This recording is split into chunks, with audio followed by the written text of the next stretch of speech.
Good morning students. Navankur digi lesson class में आपका स्वागत है। आज हम क्लास 12 सब्जेक्ट फिजिक्स की यूनिट इलेक्ट्रोस्टैटिक में आगे पढ़ते हैं। सबसे पहले लेते हैं स्थित विद्युत स्थितिज ऊर्जा। तो इसकी डेफिनेशन क्या होती है? विभिन्न बिंदु आवेशों से मिलकर बने किसी निकाय की विद्युत स्थितिज ऊर्जा उस किए गए कार्य के बराबर होती है जो उन आवेशों को अनंत से लाकर उस निकाय को बनाने में किया जाता है।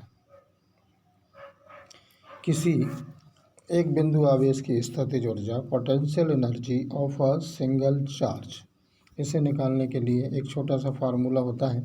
यदि किसी एक अकेले आवेश Q को अनंत से किसी बिंदु तक लाया जाता है तो किया गया कार्य W = आवेश की स्थितिज ऊर्जा U के बराबर होता है।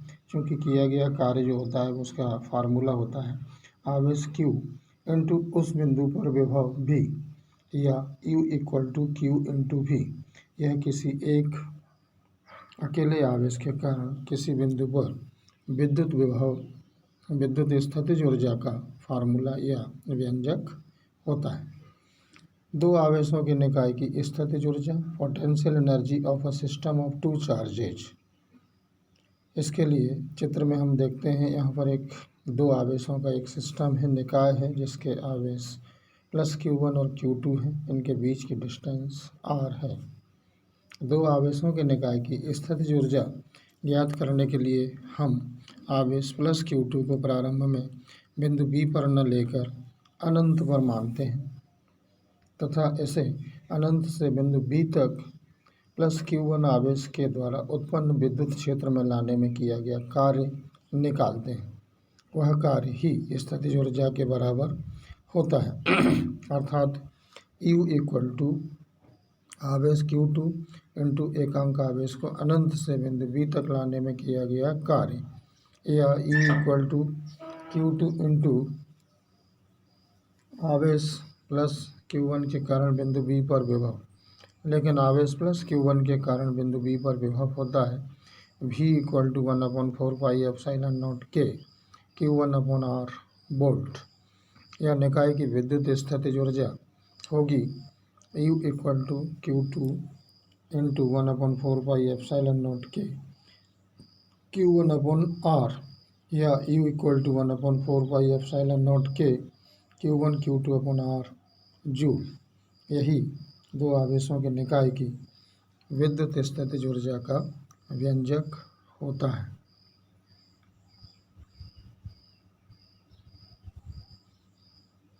इसके बाद हम आगे बढ़ते हैं चालक एवं विद्युत रोधी। चालक में स्वतंत्र एवं बद्ध आवेश की उपस्थिति। तो सबसे पहले इसे समझने के लिए हम पढ़ते हैं स्वतंत्र एवं बद्ध आवेश क्या होते हैं। ठोस पदार्थों में परमाणु परस्पर नियमित तथा आवर्ती रूप से संरेखित होते हैं। परमाणुओं के मध्य तीव्र अंतरा परमाणु बल या इंट्रामॉलिक्यूलर फोर्स लगते हैं, जिसके फलस्वरूप परमाणु की महत्तम कक्षा के इलेक्ट्रॉनों का उसके नाभिक से बंधन बल अत्यंत क्षीण हो जाता है। वह परमाणु की महत्तम कक्षा के इलेक्ट्रॉन लगभग स्वतंत्र हो जाते हैं। ये इलेक्ट्रॉन पदार्थ के अंदर स्वतंत्रतापूर्वक गति कर सकते हैं, लेकिन साधारणतः पर पदार्थ को छोड़कर बाहर नहीं जा सकते। इन इलेक्ट्रॉनों को स्वतंत्र इलेक्ट्रॉन या मुक्त इलेक्ट्रॉन या फ्री इलेक्ट्रॉन्स कहते हैं। इस प्रकार संपूर्ण पदार्थ में मुक्त इलेक्ट्रॉन तथा धनायन पाए जाते हैं। धनायन को ही बद्ध आवेश या बाउंड चार्ज कहते हैं। इसके बाद हम बात करते हैं चालक एवं विद्युत रोधी। स्वतंत्र एवं बद्ध आवेशों के आधार पर पदार्थों को दो भागों में बांटा गया है, चालक कंडक्टर्स तथा कुचालक या विद्युत रोधी नॉन कंडक्टर्स और इंसुलेटर्स। चालक क्या होते हैं? वे पदार्थ जिसमें से होकर आवेश या विद्युत का प्रवाह हो सकता है चालक कहलाते हैं। जो चांदी है विद्युत का सबसे अच्छा चालक होती है। सभी धातुओं जैसे तांबा, लोहा, एल्यूमिनियम तथा पारा, कार्बन, पृथ्वी, एसिड, क्षार तथा लवणों के घोल साल्ट सॉल्यूशंस आदि विद्युत के कंडक्टर होते हैं, चालक होते हैं। धात्विक चालकों में बहुत अधिक संख्या में मुक्त इलेक्ट्रॉन तथा बद्ध आवेश होते हैं। ये फ्री इलेक्ट्रॉन्स ही धातुओं में इलेक्ट्रिक के फ्लो के लिए रिस्पॉन्सिबल या उत्तरदायी होते हैं तथा आवेश वाहक का कार्य करते हैं। बद्ध आवेश गति नहीं करता है। विद्युत अपघट्य में धारा का प्रवाह धनायन तथा ऋणायन दोनों ही आवेश वाहकों के कारण होता है। दूसरा पदार्थ होता है कुचालक या विद्युत रोधी। वह पदार्थ जिसमें से होकर आवेश या विद्युत का प्रवाह नहीं हो सकता है कुचालक या विद्युत रोधी कहलाता है। लकड़ी, कांच, एवोनाइट, मोम, सीसा, माइका, रेशम, फर, शुद्ध पानी आदि विद्युत के कुचालक होते हैं। इनमें मुक्त इलेक्ट्रॉन्स उपस्थित नहीं होते हैं। कुचालक या विद्युत रोधी को परावैद्युत भी कहते हैं। इन्हें डाइलेक्ट्रिक भी कहते हैं। परावैद्युत माध्यम तथा परावैद्युतांक, डाइलेक्ट्रिक्स एंड डाइलेक्ट्रिक कांस्टेंट। जैसा कि पीछे पढ़ा था अभी, कुचालक पदार्थों को परावैद्युत भी कहते हैं या डाइलेक्ट्रिक्स भी कहते हैं। तो डाइलेक्ट्रिक मीडियम क्या होते हैं? वे पदार्थ जो अपने में से विद्युत धारा को प्रवाहित नहीं होने देते हैं लेकिन विद्युत प्रभाव दर्शाते हैं, परावैद्युत पदार्थ या डाइलेक्ट्रिक मटेरियल कहलाते हैं। इनमें मुक्त इलेक्ट्रॉनों की संख्या लगभग 0 होती है, नगण्य होती है। उदाहरण के लिए एवोनाइट, कांच, मोम, कागज, तेल, माइका आदि डाइलेक्ट्रिक मटेरियल होते हैं। इन्हें जब इलेक्ट्रिक फील्ड में रखा जाता है तो ये पोलराइज्ड हो जाते हैं, ध्रुवित हो जाते हैं। डाइलेक्ट्रिक कांस्टेंट या परावैद्युतांक को परिभाषित करते हैं किसी माध्यम की निरपेक्ष विद्युतशीलता तथा वायु या निर्वात की विद्युतशीलता के अनुपात को उस माध्यम का परावैद्युतांक कहते हैं या डाइलेक्ट्रिक कांस्टेंट कहते हैं। किसी माध्यम का परावैद्युतांक को कैपिटल K से निरूपित करते हैं। इसका जो फॉर्मूला होता है वो होता है K = epsilon upon epsilon not, जहाँ एप्सिलॉन उस माध्यम की निरपेक्ष विद्युतशीलता होती है तथा एप्सिलॉन नॉट वायु या निर्वात की विद्युतशीलता होती है। चूँकि डाइलेक्ट्रिक कांस्टेंट एक शुद्ध अनुपात होता है अतः यह विमाहीन राशि होती है तथा इसका कोई यूनिट भी नहीं होती है। इसके बाद पढ़ते हैं डाइलेक्ट्रिक मटेरियल में आगे। डाइलेक्ट्रिक मटेरियल 2 प्रकार के होते हैं, पोलर डाइलेक्ट्रिक्स और नॉन पोलर डाइलेक्ट्रिक्स। वे पदार्थ जिनके अणुओं के धनावेशों तथा ऋणावेशों के केंद्र संपाती नहीं होते हैं, एक कॉन्साइड नहीं होते हैं, वो ध्रुवीय परावैद्युत कहलाते हैं। जैसे H2O, HCl, NH3 आदि ध्रुवीय परावैद्युत हैं। इनका प्रत्येक अणु एक विद्युत द्विध्रुव की भांति व्यवहार करता है। अध्रुवीय परावैद्युत वे पदार्थ जिनके अणुओं के धनावेशों का केंद्र तथा ऋणावेशों का केंद्र संपाती होता है, वो नॉन पोलर डाइलेक्ट्रिक्स मटेरियल कहलाते हैं। जैसे H2O2, CO2, N2 आदि नॉन पोलर डाइलेक्ट्रिक मटेरियल हैं। इनके प्रत्येक अणु का द्विध्रुव आघूर्ण 0 होता है, 0 होता है। परावैद्युत ध्रुवण। परावैद्युत ध्रुवण 2 प्रकार का होता है, ध्रुवीय परावैद्युत का ध्रुवण। बाह्य विद्युत क्षेत्र की अनुपस्थिति में ध्रुवीय परावैद्युत के अणु द्विध्रुव अनियमित रूप से बिखरे रहते हैं तथा एक द्विध्रुव का धन सिरा दूसरे द्विध्रुव के ऋण सिरे के पास होता है।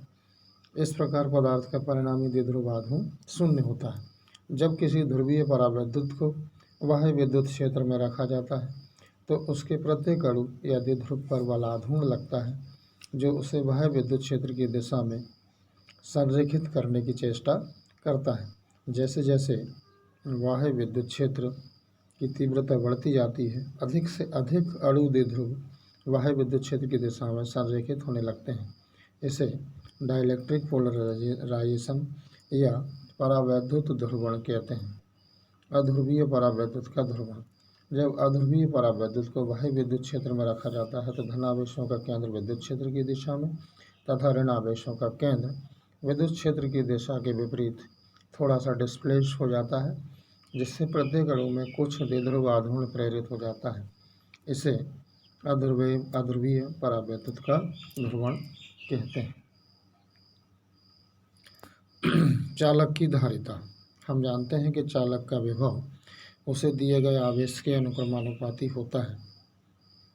यदि चालक को आवेश Q देने पर उसके विभव में वृद्धि कैपिटल V होती है तो Q is directly proportional to V या Q इक्वल टू CV।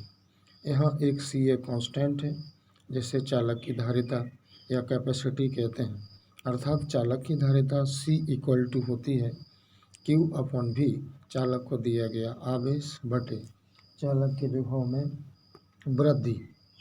यदि V बराबर 1 हो तो C इक्वल टू Q, अर्थात किसी चालक की विद्युत धारिता संख्यात्मक रूप से चालक को दिए गए उस आवेश के बराबर होती है जो चालक के विभव में एकांक वृद्धि कर दे। धारिता के मात्रक तथा उनमें संबंध। ऐसा ही पद्धति में आवेश का मात्रक कूलाम तथा विभव का मात्रक वोल्ट होता है, अतः धारिता का मात्रक होगा कूलाम बटे वोल्ट या कूलाम प्रति वोल्ट, जिसे हम फैराड भी कहते हैं। हम एक फैराड को परिभाषित करते हैं। किसी चालक को 1 कूलाम आवेश देने पर यदि उसके विभव में 1 वोल्ट की वृद्धि होती है तो उस चालक की धारिता या कैपेसिटी 1 फैराड होती है। इसका जो डायमेंशनल फार्मूला है, धारिता का जो विमीय सूत्र है, उसे हम बना सकते हैं। यह बनता है m-1 L-2 T4A2। यह धारिता का विमीय सूत्र है जो कि 11th से हम बनाना जानते हैं, विमीय सूत्र को बना सकते हैं। इसके बाद पढ़ते हैं विलगित अथवा पृथक्कृत गोलीय चालक की धारिता का व्यंजक।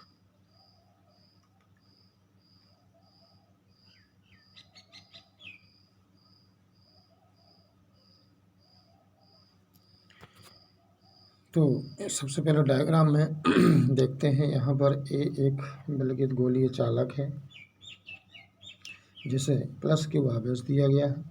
यह आवेश चूँकि गोला एक चालक है, इसके पृष्ठ पर समान रूप से फैल जाता है।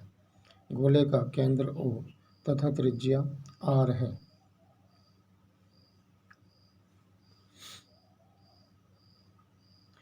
चूँकि विद्युत क्षेत्र रेखाएं होती हैं वो गोले के पृष्ठ के लंबवत होती हैं तथा ऐसा प्रतीत होता है कि सभी क्षेत्र रेखाएं गोले के केंद्र से आ रही हैं, अतः गोले के बाहर किसी बिंदु पर विभव की गणना के लिए यह माना जा सकता है कि संपूर्ण आवेश +Q2 गोले के केंद्र पर रखा हुआ है।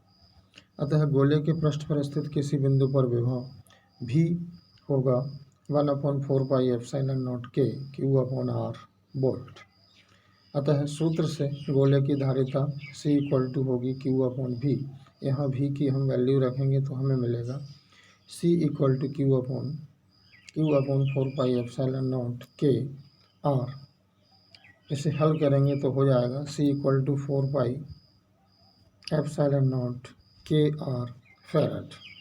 यदि इसमें निर्वात या वायु लिया जाता है माध्यम तो K इक्वल टू 1 हो जाएगा, तो C equal to 4πε0 R farad हमें गोली विलगित या गोली चालक की धारिता का सूत्र हमें प्राप्त होगा। यही इसका व्यंजक होगा, अर्थात किसी गोली चालक की धारिता उसकी त्रिज्या की 1/4πε0 गुना होती है।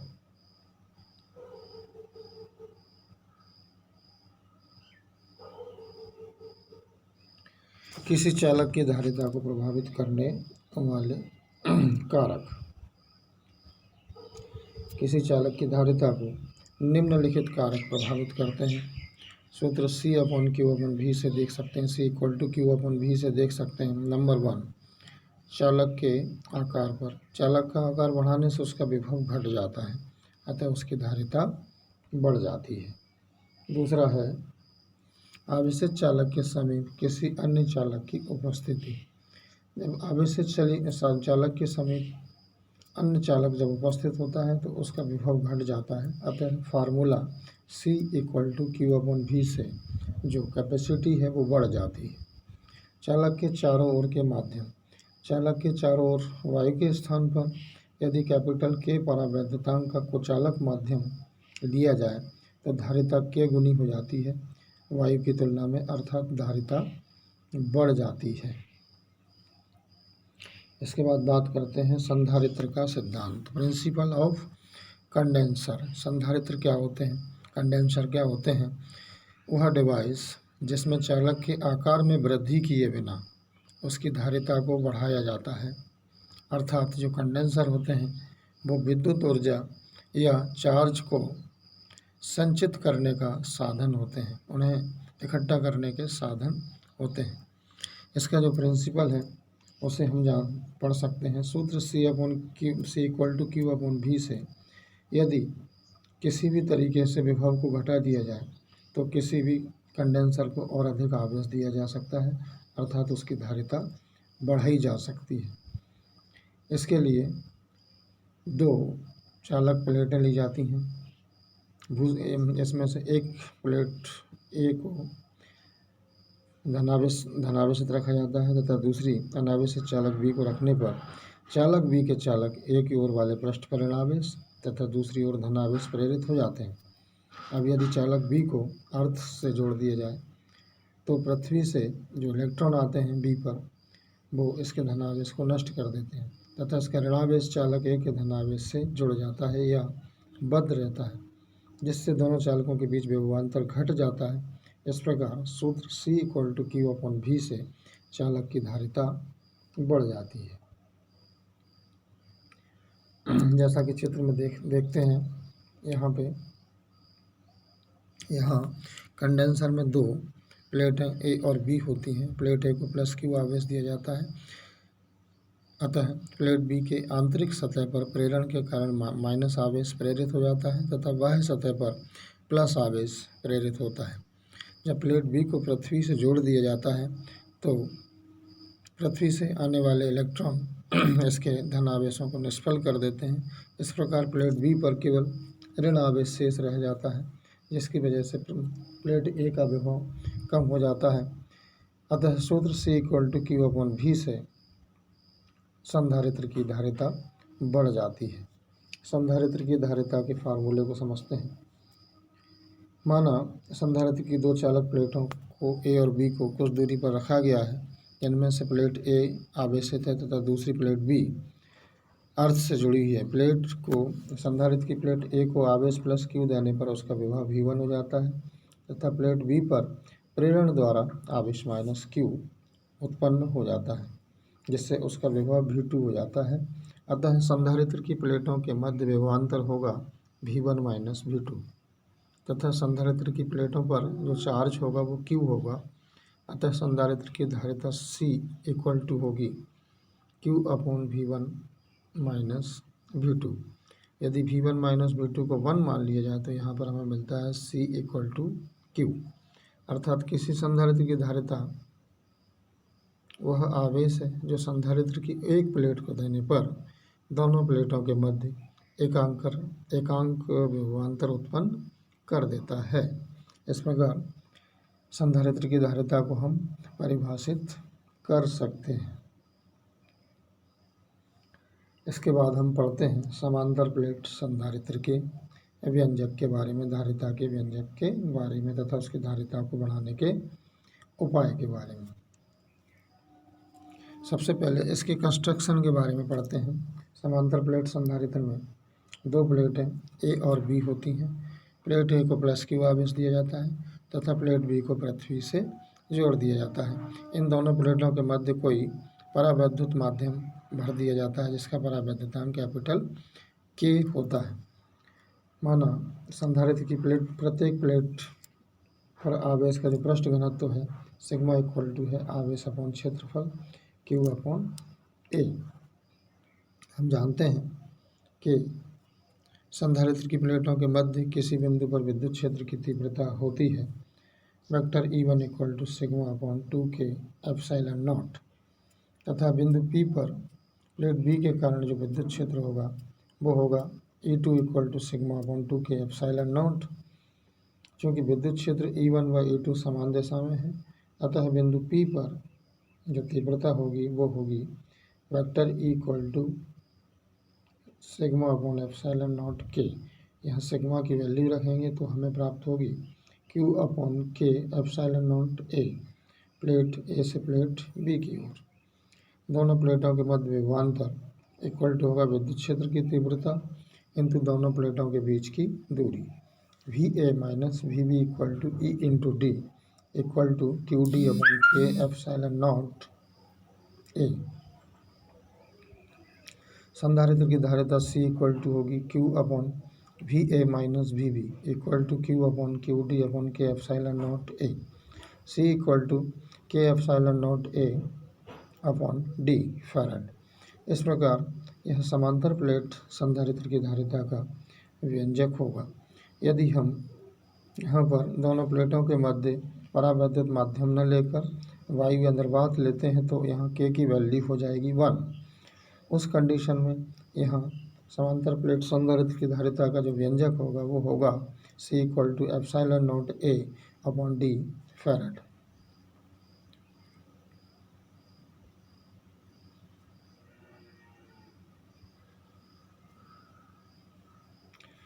इसके बाद हम पढ़ते हैं संधारित्र समांतर प्लेट संधारित्र की धारिता को प्रभावित करने वाले कारक।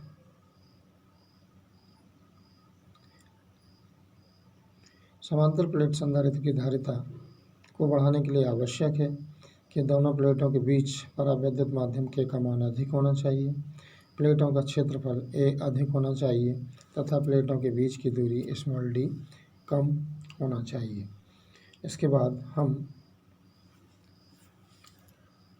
समांतर प्लेट संधारित्र की धारिता निकालते हैं कंडीशन में जबकि दोनों प्लेटों के बीच आंशिक रूप से डाइलेक्ट्रिक मीडियम है तथा शेष भाग में वायु भरी हुई है। तो इस कंडीशन में हम समांतर प्लेट संधारित्र की धारिता का व्यंजक निकालते हैं। यहाँ पर प्लेट ए और बी है, इनके बीच में स्मॉल टी मोटाई की कोई परावैद्युत प्लेट रखी हुई है जिसका परावैद्युतांक कैपिटल के है। प्लेट ए को प्लस क्यू आवेश दिया गया है तथा प्लेट क्यू को पृथ्वी से जोड़ दिया गया है। यहाँ प्लेटों पर आवेशों का पृष्ठ घनत्व है sigma equal to Q upon A. हम जानते हैं कि दोनों प्लेटों के मध्य किसी बिंदु पर जो इलेक्ट्रिक फील्ड की इंटेंसिटी होती है वो होती है क्यू अपॉन एप्सिलॉन नॉट के ए। अतः दोनों प्लेटों के बीच विभवांतर होगा v A minus we B equal to e one into d minus T plus e two into t. यहाँ पर जो वायु भरी हुई है वो है डी माइनस टी भाग में तथा परावैद्युत माध्यम है वो टी भाग में है। अतः यहाँ पर विद्युत क्षेत्र की तीव्रता वायु के कारण होगी क्यू अपॉन एप्सिलॉन नॉट ए ई वन जो कि ई वन के बराबर होगी तथा माध्यम की उपस्थिति में विद्युत क्षेत्र की तीव्रता ई टू होगी जो कि Q upon K epsilon naught A के बराबर होगी। इस प्रकार V A minus we B equal to होगा Q upon epsilon naught A D minus T plus Q upon K epsilon naught into T.